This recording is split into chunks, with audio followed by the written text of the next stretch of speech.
In today's show, I'm revisiting my Dynasty rookie tiers for Dynasty leagues. It'll change again after the NBA draft, but let's give it an update right now. Michael Bolton. Thanks, Josh. It's Michael Bolton here, and it's time for another episode of the Locked On Fantasy Basketball Podcast. Let's get to it. Let's get to it, indeed. You are Locked On Fantasy Basketball, your daily fantasy basketball podcast, part of the Locked On Podcast Network.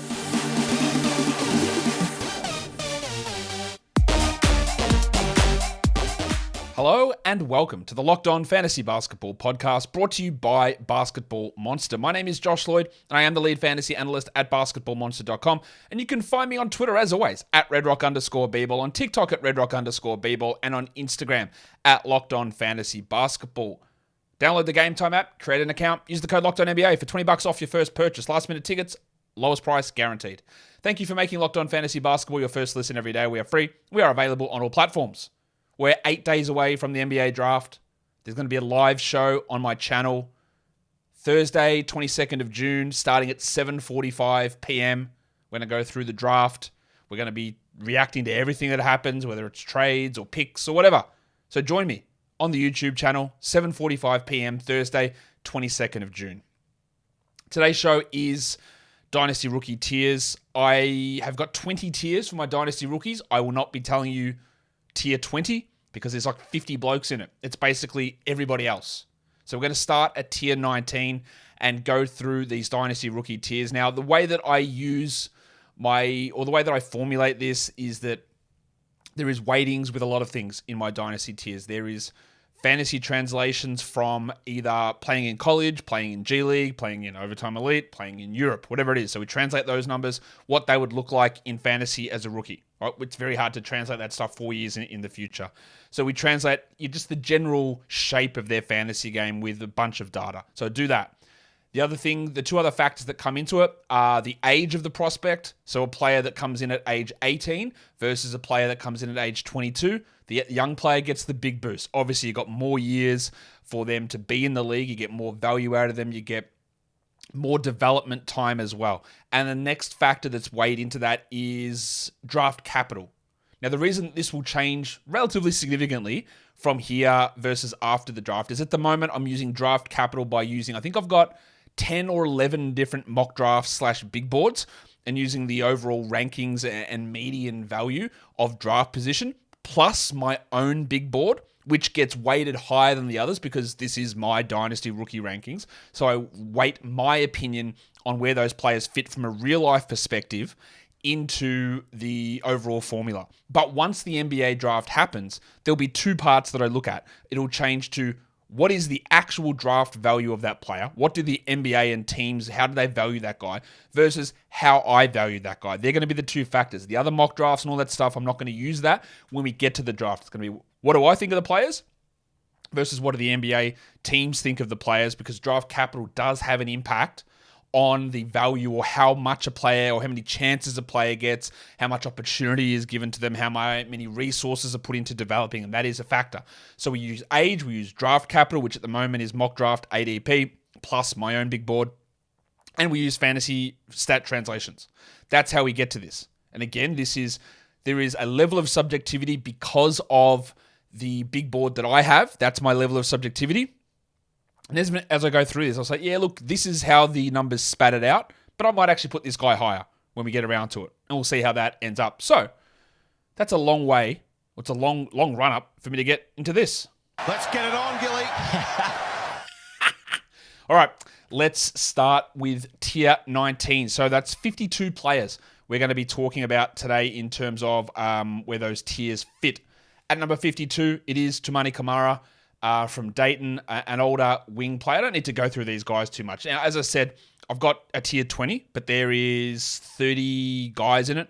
I'm not going to go through all those. Actually, there might be more than things, 40 players in that tier for me. I've got, 40 players in tier 20. So there you go. Toumani Camara at 52, Mike Miles Jr. at 51, Jalen Slawson at 50, and Amani Bates at 49. The guy there to watch it, two of those guys, Slawson and Miles, I have I think they're better options than Bates and Kamara as fantasy players, but they're not even on some people's mock drafts. Like they're not even, maybe they don't get drafted, especially Miles. But if, say, Mike Miles or Jalen Slauson was to get picked at 36 or at 40 or something like that, then they would jump significantly up. That's what I'm talking about when we look at how this is going to change post-draft, what team they go to, where they get drafted. Slauson and Miles are going to move out of this tier 19 if they get picked higher than the position that they currently are being mocked at, which is relatively low in terms of the overall ADP. Like at the moment, the Miles median draft position across the mocks is 52 and Slauson's is 58. If they go at 40 or at 35, even if I just quickly chuck that in now, say Slauson goes at 45, that in my formula jumps him to tier 15. If Miles goes at like 40, that jumps him at tier 15 as well. So there will be some big changes there. So that's where they sit. So tier 19 is Kamara, Mike Miles, Jalen Slauson, and Amani Bates at 49. Tier 18 only has one person in it. Again, this is all formulated in terms of I give these guys a ranking score and there's a tiering system and only one person feels it fits into my point scoring range for tier 18, and that's Seth Lundy from Penn State. A bit of an older player, and he's the guy that's pictured there up on the screen. An older player, a three-point shooter, but could very easily go in the 30s as a strong 3-and-D, mainly 3, sort of wing player, which would push him up. Now, he's not a particularly strong fantasy translation player, but he's not terrible. And there's a lot, and this is how this draft differs to a lot of other years, is that a lot of the players coming in translate unbelievably well. In previous years, so many of them are like, well, you translate as 240th or 210th or 300th. This year, it's like, everyone's like 100th or 120th or 160th. There are some guys who aren't particularly high, and we can go through those players at the moment. But Lundy translates well. Tier 17 is also just a one-player tier, and that's Overtime Elite's Jazian Gortman. I don't know how to translate Overtime Elite. We don't really know at all. They have some really high defensive numbers. That's the problem with the Thompsons as well. Gortman doesn't have the high blocks, but he does have the high steals, and he's translated unbelievably. I think I don't know whether he gets drafted. I think he probably ends up as a two-way player, but he does have some very interesting fantasy skill set. He comes in at number 47 in Tier 17, Jazian Gortman. And then Tier 16 is two players for me. 46 is Jalen Clark out of UCLA, who's dealing with that Achilles problem, which is going to cost him a little bit. He's got an insanely high steal rate, and his fantasy translation numbers were really, really strong coming across. He is almost 22, but part of the problem is he's going to be drafted so late and with the injury. And then at number 45, the other player in my tier 16 is Adama Sanogo from UConn. He also translated really well. If he goes early second round, he'll jump really high, but at the moment he's looking like a late second round player. He's 21 years of age and he sits into that zone as tier 16. So my top, all those bottom guys there, you've got Kamara, Miles, Slauson, and Bates in tier 19, Seth Lundy in 18, Jazian Gortman in 17, and then Jalen Clark and Adama Sanogo in tier 16. That takes me through to number 45 on my list. Today's episode is brought to you by Game Time. You want tickets to an event, local event, whatever it is, theatre, comedy, musicals, sport, it's all going to be there on Game Time. The lowest price guarantee. They've got the event cancellation protection. They've got job loss protection as well. Buying tickets to your favorite event shouldn't be stressful. It should be straightforward and easy. It shouldn't be something you have to plan months in advance. They have their flash deals. They have things happening in your local area right now. Click on the app, open it up. Hey, look what's happening tonight. Do you want to go? Yeah, let's go. Great prices, great tickets. You can see the views from your seats as well. So you go right in there and look, hey, well, it's going to be a great view for us there. And if you find tickets in the same section and same row at a cheaper price, Game Time will refund you 10% or 110%, of the difference. Buy your tickets in a matter of seconds. They get sent straight through to your phone. You don't have to dig through your emails to find them. So download that Game Time app, create an account, and use the code LOCKEDONNBA for $20 off your first purchase. Terms apply. Again, create an account and redeem the code LOCKEDONNBA for $20 off. Download Game Time today. Last minute tickets, lowest price guaranteed. Let's go to the next part of the list. There are a lot of players on that screen, as you can see. If you are watching this on YouTube, we'll start at number 44. I've got two players in tier 15. One of those is Connecticut's Andre Jackson Jr., a guy with comically low usage, decent enough steal rate, translated okay, wasn't great fantasy-wise. Like he's very close to being in the same tier as his teammate Sanogo. He is projected, according to mock draft ADP data, 14 spots higher, so 40 versus 54 for Jackson versus Sonogo. They're the same age, but the reason they're so close in their tiers is that Sonogo translates as a much better fantasy player. But the ability or the draft capital of being a higher pick for Jackson gives him a little bit more rope to play out. But again, if I was to put Sonogo up at number 40, well, he would jump 3 tiers higher than where Andre Jackson currently is. And the other guy in that tier is Jordan Walsh, who sits in tier 15 at number 43 overall. Walsh from Arkansas. The real worry with him is the shooting. I think he's going to be a really strong defender in the NBA, but that doesn't always translate to good fantasy numbers. And his fantasy translations were relatively poor. He's got the advantage of being young. He's only 19. He's not even 19 and a half, so he's got that advantage. He's got the defensive profile, but the overall fantasy translations for Jordan Walsh weren't particularly strong. So he sits there in tier 15. Now, tier 14 is a bigger tier for me. I've got 4 players in there running through from 42 through to 39. At 42, it's Julian Strother. 41, it's Omax Prosper. I just don't feel right calling him Prosper. It just doesn't. There's no way his name is Prosper, right? Am I imagining this? His name is not Prosper. It's Prosper. Has to be. Anyway, I know I'm getting caught up in that. Olivier Maxence Prosper. That's what I'm going to call him. Maybe he is Prosper. I don't know. I've got him at 41 in tier 14. Kobe Brown from Missouri at number 40 in tier 14. And Marcus Sasser from Houston at number 39, to round out tier 14. So a bunch of different players there. Strother, a good shooting, good rebounding guard/wing. Prosper, a really good defensive wing who is not that young. He's 21, but has come on really well at the moment. And could very easily sneak into the first round. Out of these 4 players, he does have the highest median draft position at number 30, and that boosts him, but he's also got by far the worst fantasy translation. Like, compare him to Kobe Brown and Marcus Sasser, who have got unbelievably good fantasy translations, but they are 2 to 3 years older than where Prosper is, and they're also probably going to get drafted 10 spots below him. So that's how we try and balance these things. So if you put Sasser and Brown at the same age, at the same draft capital, they're way ahead of where Prosper and even Strother is, because he doesn't have a great translation. But we're looking at Prosper with growth, development, investment with a team, buzz, all that sort of stuff, which does push him at least into this same tier. But he is a player, and you can tell, like, if he's going to get drafted in the first round, he's going to have less fantasy appeal than what someone being picked at that spot. And that's something to also pay attention to. If you look at someone who gets picked at 30, are they the 30th best Dynasty rookie? And someone like a Prosper is not. Whereas Kobe Brown, if he gets picked at 45, or he jumps up and gets picked a little bit higher. He's got a great fantasy translation profile, but he's older. I'm not really sure how the fit works in the NBA necessarily, but there are different sorts of players. Sasser, another one, a little bit small. Does he get enough minutes? But if someone was convinced and picked him at 27, you jump him way up because of the good fantasy translation numbers. Tier 13 has a bunch of players in it. We've got quite a few guys in that list. Who have we got there? Oh, how many have we got, actually? 1, 2, 3, 4 players in Tier 13, running from number 38 through to number 35. At 38, it's Julian Phillips from Tennessee. He gets a boost for being young. He is only 19. He's probably going to be an early second-round pick. Might be a late first. He didn't translate well with his numbers, but it's, again, giving the boost to upside, to potential, to age, and there is a role there as a 6'7" type of wing. At number 37, it's Terquavion Smith.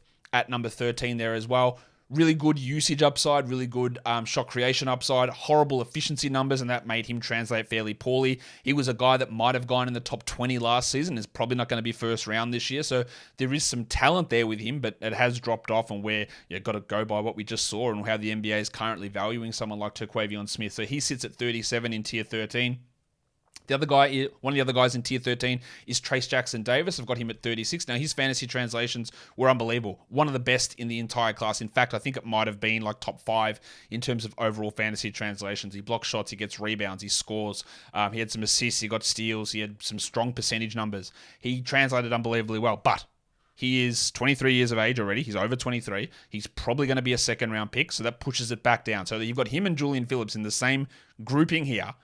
Phillips, unbelievably worse from a fantasy stat translation perspective, but just the upside, the 4 years younger, the fact that he probably goes higher than Jackson Davis in a draft it gives him that extra value, whereas Trace might be able to put up numbers, but maybe he never plays more than 16 minutes a game in the NBA, and that keeps them a little bit down. But he is a really high upside, or Jackson Davis is not a high upside player, he's a high fantasy player of interest, that if he does go at pick 45 in the draft, then you would take him much higher than 45 in a Dynasty rookie draft.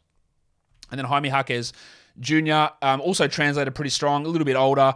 There is some talk of him at the moment. I've seen recent mock drafts in the last 2 to 3 days and big boards jumping him inside the top 30. So that's going to push him probably a couple of rounds, or a couple of tiers ahead of this. I wouldn't be surprised if he ended up as a tier 11 or tier 10 sort of a player up inside the top 30. He's a pretty strong fantasy translation guy, a little bit older, a strong passing guard who can shoot. There is value in him as a player. So he's one to watch who might move up as we move forward.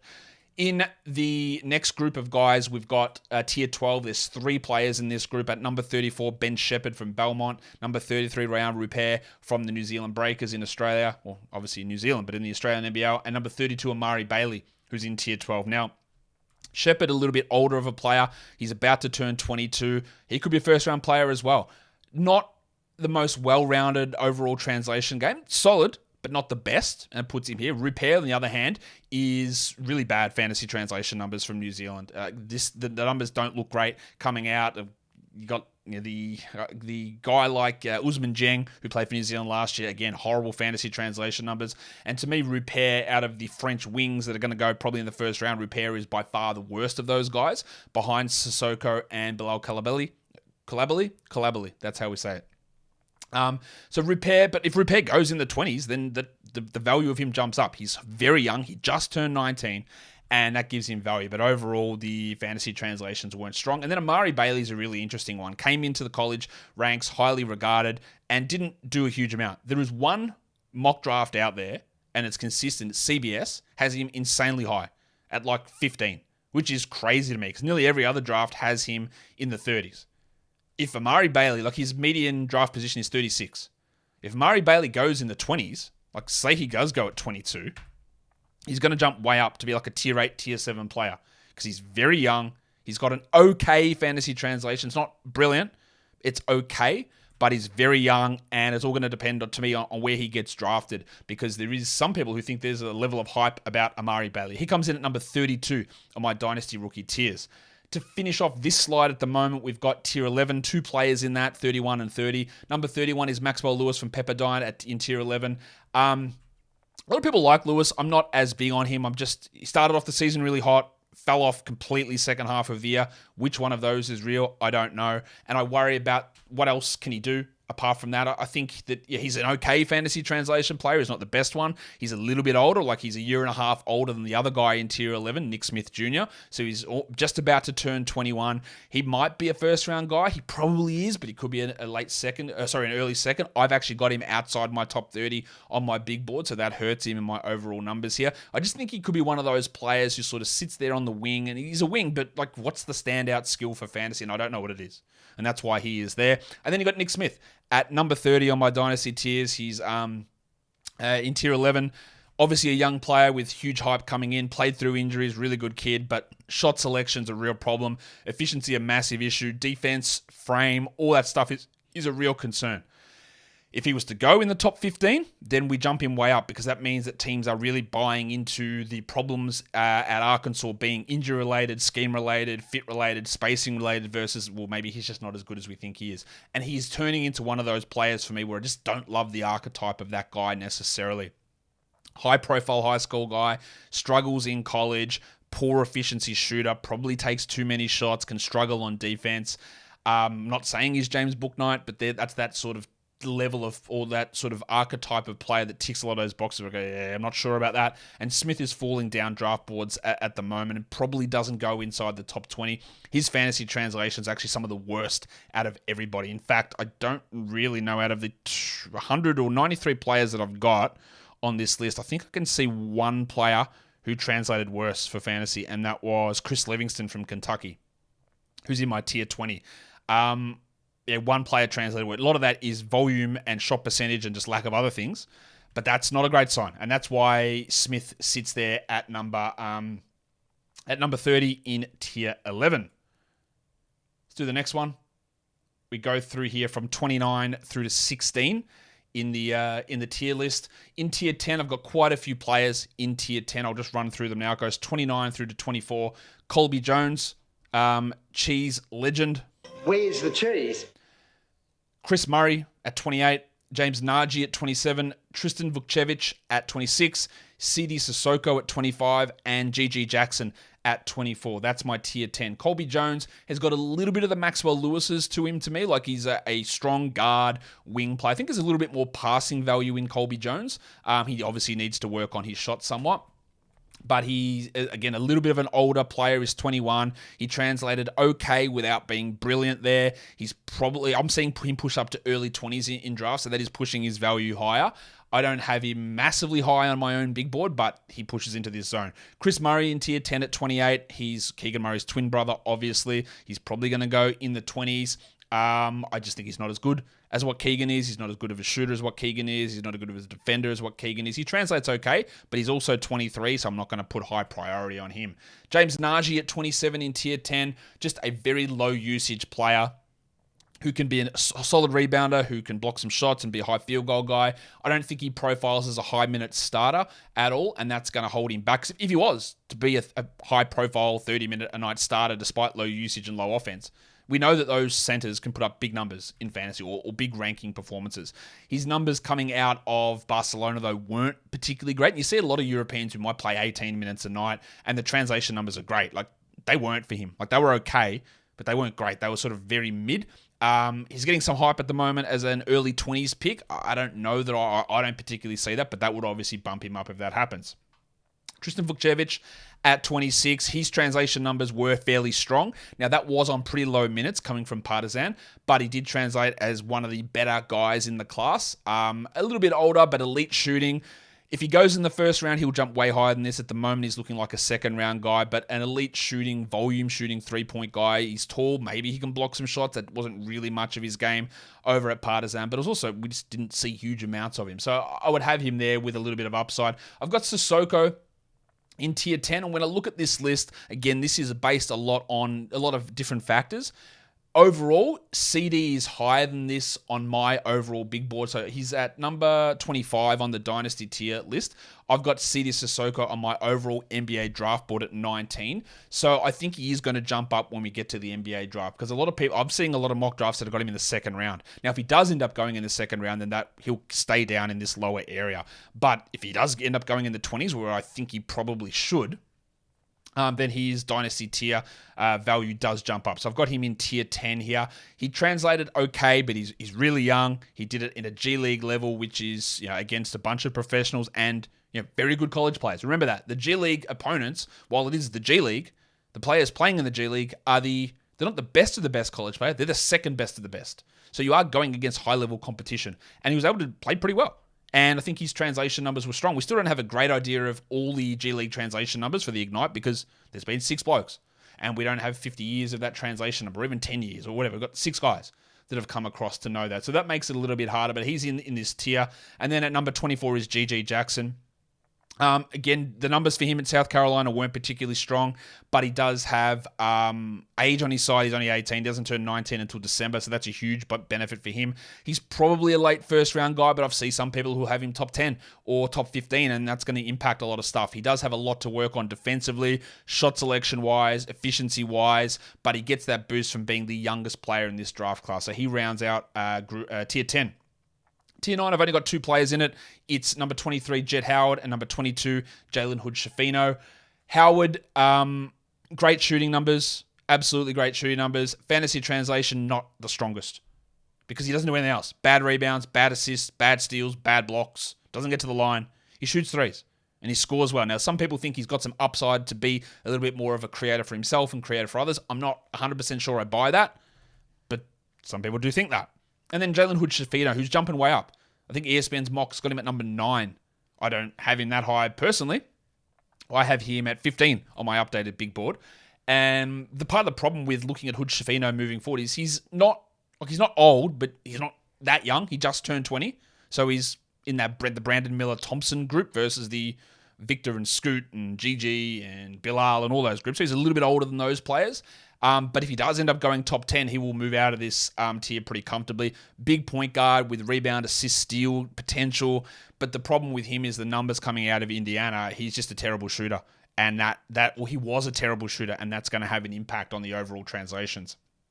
At number 21, the start of tier 8. I've got two guys in tier 8, and that's Noah Clowney at 21 and Jordan Hawkins at number 20. Now, on my big board, Clowney is sky high, way higher than Jordan Hawkins. So part of the reason that Clowney is in this same position as Hawkins in this situation is mainly because nearly every mock draft has Clowney below Hawkins from an average. It's like a 4 to 5 spot difference, and that bumps him up. Now, Clowney is also only 18. He'll turn 19 soon. He didn't translate massively well, whereas Hawkins is 21, and he translated it through okay. They're in the same tier here, but again, if I'm just using my own numbers or my own valuations, I would take Clowney over Hawkins every day of the week.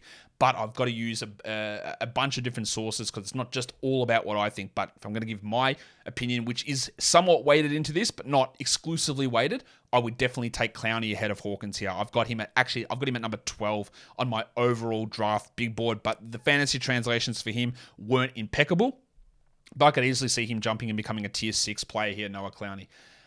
Jordan Hawkins. Shooting, sure, that's great. That doesn't always mean good things for fantasy, though. He's 21. I'm not sure he does anything else apart from that. I'm not sure how he defends. I'm not sure about his body and his size and his frame and all that sort of stuff, which might limit his overall upside to team. So he is there just because teams are going to value that shot. But yeah, I don't know how much more it goes from there. Tier 7 is just a one player for me, and that is the pimple himself, Dariq Whitehead.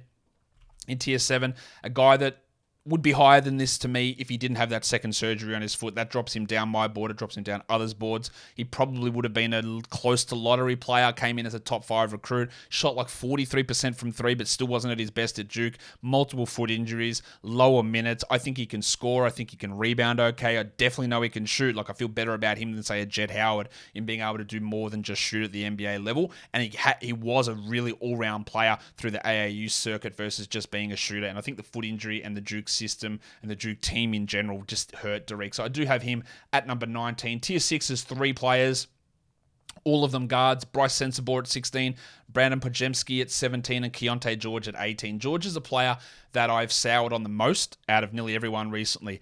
I think I had him at 12 initially. I've got him down now outside my lottery. In fact, I've got him in the 20s. I worry about the player, about the back problem. Maybe that was an issue, but shot selection, inefficiency on the shot selection, getting to the rim was a problem at times. Defense part, like, are you a point guard? Are you not? His fantasy translations weren't massively strong. Keontae George, they were okay, but they weren't massively strong, but they were significantly worse than the other two guys in this tier, Podziemski and Sensabaugh. Podziemski has got one of the best fantasy games you will ever see. I don't know that it will translate. He never played at Illinois first year, moved over to Santa Clara and dominated. Is he like the Bronco Jalen Williams? I don't know. They went to the same school, but he has got the ability to be a points, threes, rebounds, assists, steals player with good percentages, which is an unbelievable fantasy guy. So you'll notice that he's almost definitely not going inside the top 20, but he's going to be a +8 or a +10 in terms of real-life draft value versus dynasty draft value, I think. Because all he needs is the opportunity. Now, of course, it might turn into Jake LaRavia, who also had similar numbers, not as good as Podziemski, but has done jack shit so far in the NBA. But Podziemski is a guy that I'd be very happy to take ahead of guys who get drafted before him. Like Jordan Hawkins will get drafted ahead of him. Jalen Hood-Schifino will get drafted ahead of him, although I might end up taking Hood-Schifino ahead of Podziemski. But there's just so much there to like. And then Bryce Sensabaugh translates well. I worry about his knee, so I have dropped it. I had him at like 11 or 10 on my board. I have dropped him back, so I'm worried about the meniscus issue. I'm worried about the lack of defense. I'm worried about, is he just a scorer who's just dominating based on that? He's not Malachi Branham, who was a strong scorer at Ohio State the way Sensabaugh was, because Sensabaugh is an elite shooter. You could question whether he is the best shooter in this class. I think he's pretty close to it. And that gives some value. And he can do a few other things, but not enough of those other things to push him higher than number 16, which is the end of Tier 6. Now, let's go through Tier 5 and Tier 4 in my Dynasty rookie tiers. Tier 5, we've got 3 players: Kobe Buffkin, Grady Dick, and Anthony Black. Mr. Black. Buffkin's at 15, Dick's at 14, Black's at 13. Dick, great shooter. I am not convinced that he is a player with this great all-round overall upside. He translated okay Him and Bufkin translated sort of similarly in terms of fantasy numbers. I am more interested in Bufkin as a defender than Dick. Bufkin's ability to finish at the rim was interesting. Bufkin's ability to play point guard is more interesting to me than Dick. But I feel like Dick's definitely getting drafted ahead of Bufkin. I do have Kobe ahead of Grady on my board. I've got Kobe up to 11, and I've got Dick down at 17. So that is going to have an impact when we do the post-draft dynasty tiers, but most other people do have Grady. Nearly every draft has Grady Dick going at 11 to the Orlando Magic. So that's where he gets that little bit of a boost there. And then there is Anthony Black, who some people will say is in play at 4 or 5 or 6. He's big? Absolutely. He can defend? Absolutely. Can he actually shoot ever? Is he a good passer? I think he's an okay passer. He's got size for sure. But I'm definitely down on him compared to consensus. I would not take him in a real draft ahead of Case and Wallace, but every mock draft will tell you the opposite. Maybe I'm wrong. Maybe they are. I don't know. We will find out. But I am decidedly down on Anthony Black compared to consensus because his median ADP across the mock drafts that I've tracked is sitting at 9. I have got Anthony Black. Actually, I've got him at 10. I thought he had a little bit lower than that. And his fantasy translation numbers aren't particularly strong. They're worse than Dick's. They're worse than Bufkin's. They're worse than Sensible's, for example, because of the bad shooting numbers. Tier 4, I've got 5 players in it. Leonard Miller at number 12. Bilal Coulibaly at number 11, Cason Wallace at number 10, Derek Lively at number 9, and Taylor Hendricks at number 4. Now, I am really confident. Really confident? I'm really confident in saying this, that when I end up doing my tiers, the final dynasty tiers after the draft, that Hendricks will not be here. I really like Taylor Hendricks. I've got him number 4 overall on my board. I just think that the combination of shot blocking, perimeter defense, self-creation upside, shooting ability that's already there, rebounding, and size is an unbelievable combination. And the reason that he is down here at number 8, at the top of tier 4, which honestly, if I wasn't strictly going by my formula, he is really a tier 3 player. But a lot of people are seeing him drop to 10. Like his median draft position is 7, but I've seen a couple of recent drafts push him to 10, which drops him well down. He translated okay, not as well as some of the other guys in this tier, and that's okay. But all of these, every player from here on out, starting in tier 4, translated unbelievably well for fantasy. Better than you would see nearly everyone from last year's draft outside of maybe Chet and a couple of others. Everyone translated better, or equal, if not better than most of those guys. Leonard Miller at 12. There is some people who hate Leonard Miller as a prospect, to say we don't think he can shoot, but he put up 18 and 10 in the G League. As a very young player, he's still 19. He's 6'10". He was shorter and was a wing. Now he's more of a forward. I just think that scoring, rebounding efficiency, defensive ability, I think can get there. Shooting, I'm not sure about. That puts him into a strong spot. He translated unbelievably well coming out of the G League. The reason that he's here, and I think he has a chance to jump into tier 3 along with Hendricks, and I wouldn't be shocked if they ended up there by the time I do this next, is just that most drafts have him going, like his median spot's 18. I've got him much higher than that. Leonard Miller, I've got him at 13, but a lot of people have him in the 20s, 27, 28. I think he's in play at 12 or even 10, honestly. I really like Leonard Miller as a player. Coulibaly is at number 11 overall in tier 4, still putting up really good numbers over in France. His numbers are hard to pass because half the season is playing juniors, which is fine. Half the season is playing for the senior team for Mets 92. And we can't just completely eliminate the junior numbers because some of these guys playing in college, that's juniors. You're playing juniors in college. It's a much higher standard. NCAA is a much higher standard than France junior level.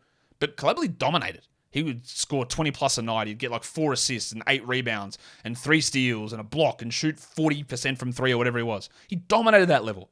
Came up to the Mets senior team and has helped push them into the finals. He's 19. He's got a 7'2" wingspan. He's 6'7" as a wing. I worry about the shooting. I absolutely worry about the shooting overall, but the size for him and the fact that he's pushing high up into draft boards gives him draft capital. The defensive ability, some passing ability is good. I think there's a risk of him being overdrafted, and in the end, I think Leonard Miller will end up probably higher than him on this board. Number 10 overall is Cason Wallace. I'm always going to give that benefit to Kentucky guards, especially these guys who are considered late lottery players. Shout out to Shai Gilgeous-Alexander. Shout out to Tyrese Maxey. Shout out to Devin Booker. Shout out even to Jamal Murray, who went at like 6 or 7 in that draft. Wallace, maybe a little bit shorter than what you'd hope. I think he measured in at, 6'3.5" in shoes. But defensively, he's there. I think there's offensive upside. I think he's just being significantly underrated at the moment. I've got him at 9 overall on my board. He translated actually pretty strongly. He's only 19. Saw a mock, ESPN had him at 15, which was crazy to me. I would definitely take him over Anthony Black, and he's at that level. Derek Lively at number 9 in tier 4. The Walker Kessler of this draft. He's not as high level of Walker Kessler for shot blocking, but unbelievable shot blocking numbers. Field goal percentage, rebounds. And I do think there is an offensive game there. He came in as a solid offensive player, as a top 3 recruit coming out of high school. Comically low usage at Duke, but he still translated unbelievably well. Like, his fantasy translations were strong. If he goes at 10 to the Mavericks, 11 or to 12 in that spot, he will push up higher than this. So I would say that Hendricks, Lively, Miller, and Wallace have a real chance to push themselves into consideration in tier 3. They are really strong. And this, while it is tier 4, this draft is a little bit different, whereas the tier 4 players are probably tier 2.5 to tier 3 players in most normal drafts.